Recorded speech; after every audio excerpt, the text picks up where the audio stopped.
So in this one, you're asked to find limits of a piecewise function. That's what this guy is, a piecewise function.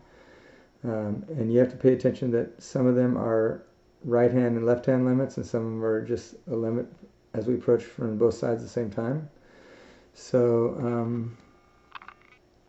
number one is correct, that as you approach -1 from the left side. So as we're coming from the left side, that means we're plugging in x values that are less than -1, which means we'd be using this expression.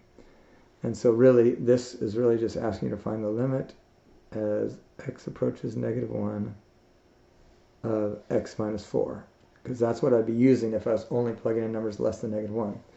And that definitely is going to be -5. Okay, now this one, though, you're approaching -1 from the positive side. So if I'm plugging in numbers bigger than -1, then I'd be using the x squared plus 5. So this one's really asking you to find the limit as x approaches -1 of x squared plus 5. And that would just be 6. So this should have been 6. And then finally, number 3 is asking you to approach -1 from both sides at the same time. So if you're approaching from the left, it's approaching -5. If you're approaching from the right, it's approaching +6, which means the limit would not exist, because if the left hand and right hand limits disagree with each other, if we approach from both sides at the same time, we get does not exist.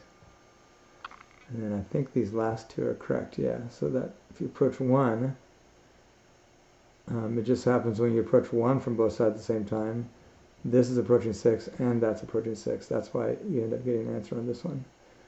And of course that's just plugging -1 in, and you'd use this one. I'm sorry, this one. Yep.